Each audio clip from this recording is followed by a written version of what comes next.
Salam sejahtera Bapak Ibu, saudaraku yang dikasihi oleh Tuhan, di dalam nama Tuhan Yesus Kristus.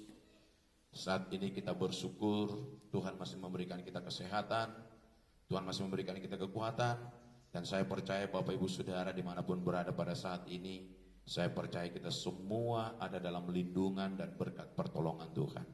Saudaraku, saat ini kita akan mendengarkan firman Tuhan. Mari kita siapkan hati kita masing-masing, sehingga lewat kebenaran firman Tuhan ini, kita masing-masing tahu berbuat dan bersikap yang terbaik di hadapan Tuhan dalam menghadapi segala situasi dan keadaan saat ini.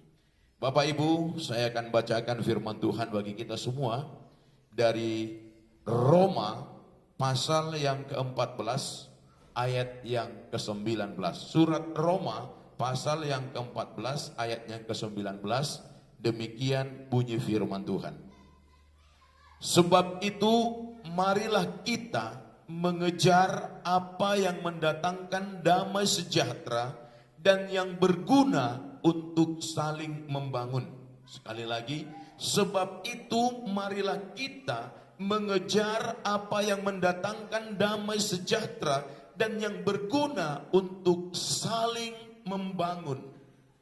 Bapak Ibu Saudaraku yang dikasihi oleh Tuhan, saya memberikan judul firman Tuhan pada saat ini, yaitu yang terutama dan yang berguna. Yang terutama dan yang berguna. Bapak Ibu Saudaraku yang dikasihi oleh Tuhan, masing-masing kita dalam kehidupan ini mempunyai prioritas dan mempunyai hal-hal yang terutama dan yang terpenting dalam kehidupan kita. Tapi seringkali disadari atau tidak, yang kita anggap terutama, yang kita anggap yang terpenting itu belum tentu berguna. Seperti dikatakan oleh Rasul Paulus, banyak yang penting tapi belum tentu semua berguna.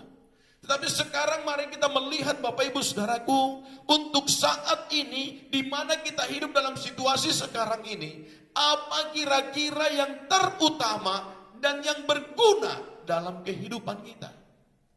Di sini Rasul Paulus mengatakan, Bapak Ibu Saudaraku, marilah kita mengejar apa yang mendatangkan damai sejahtera dan yang berguna untuk saling membangun. Bapak Ibu, yang terpenting untuk situasi sekarang ini, di mana situasi bangsa dan negara kita, bahkan belahan dunia sekarang ini sedang menghadapi wabah virus yang sangat menakutkan.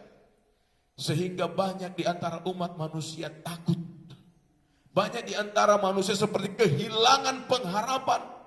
Nah, yang terpenting untuk saat ini Bapak Ibu Saudaraku, mari kita berusaha mengejar dan menciptakan apa yang bisa mendatangkan damai sejahtera, yang membangun damai sejahtera, yang memberikan sukacita, yang membuat orang bisa pulih dan semangat.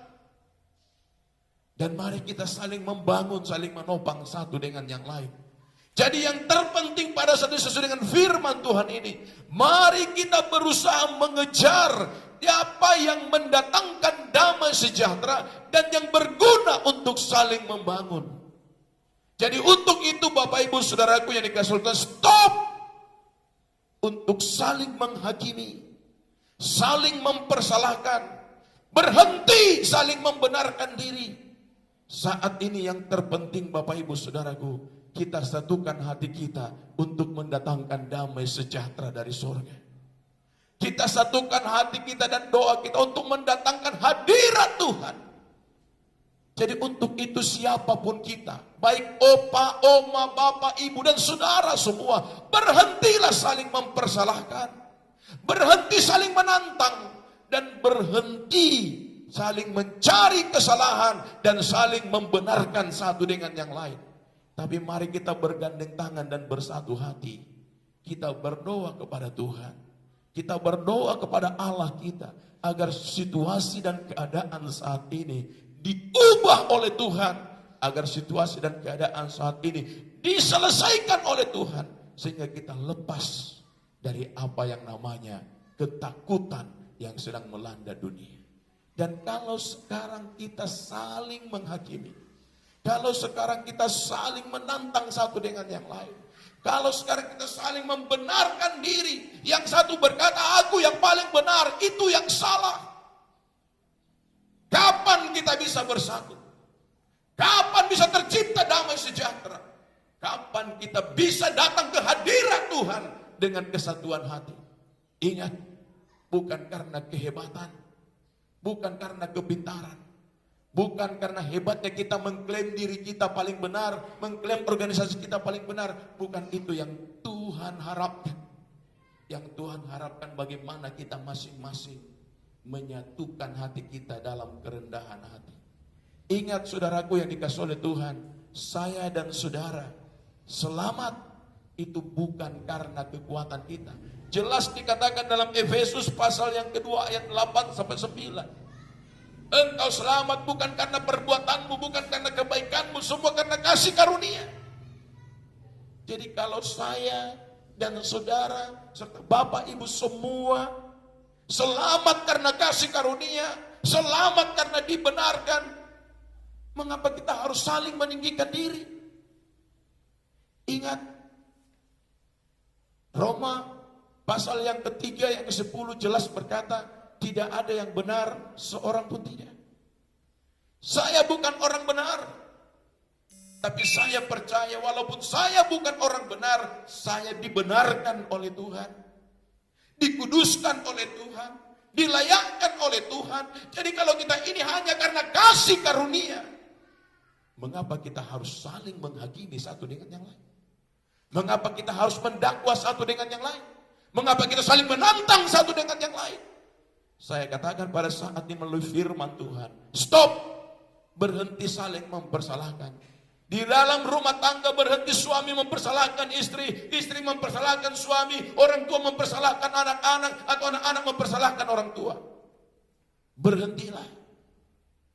Begitu juga dalam pelayanan kita sebagai hamba-hamba Tuhan, berhenti saling mempersalahkan. Tapi mari kita bersatu hati.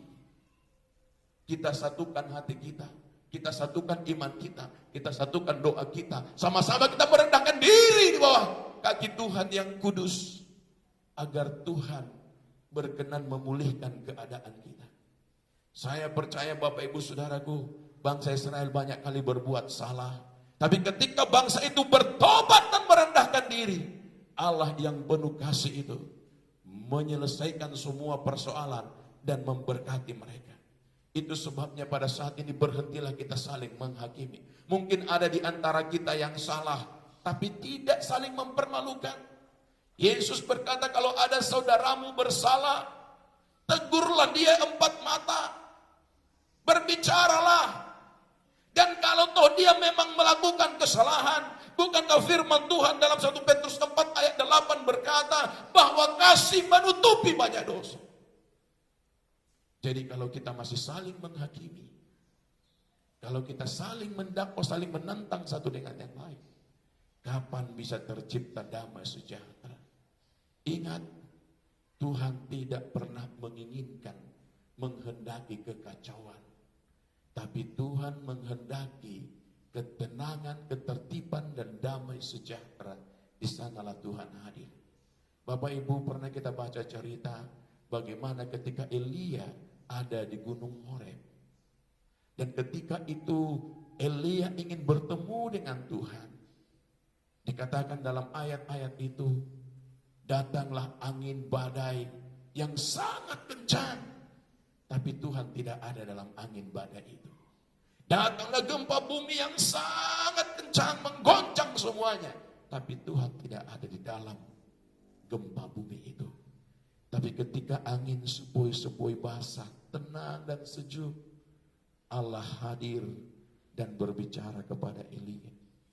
Hari ini saudaraku yang dikasihi oleh Tuhan, para hamba-hamba Tuhan yang terkasih, umat-umat Tuhan yang terkasih, umat-umat Tuhan yang saat ini sedang mengalami persoalan, mari kita sama-sama membangun dan menciptakan damai sejahtera. Stop dan berhenti kita saling menghakimi. Berhenti kita saling mendakwa dan saling menantang satu dengan yang lain. Mari kita belajar bersatu hati, merendahkan diri. Bertobatlah kita semua. dimulai dari bapak-bapak kami yang ada di atas, yang dipercayakan Tuhan memimpin organisasi gereja, yang dipercayakan Tuhan memimpin lembaga keagamaan. Mari kita mulai, kita bertobat dan merendahkan diri. Saya percaya bangsa ini akan dilawat oleh Tuhan. Virus corona yang menakutkan ini akan berlalu ketika Tuhan melawat kita. Dan itu hanya bisa terjadi kalau kita bersatu hati dan merendahkan diri. Saya percaya persoalan, masalah, dan beban kita semua akan selesai, sebab Tuhan akan hadir dan menolong kita. Diberkatilah kita semua. Jadi akhirnya yang terutama dan yang berguna adalah mari kita mengejar damai sejahtera dan apa yang berguna untuk saling membangun dan menguatkan. Dalam nama Yesus, Tuhan memberkati.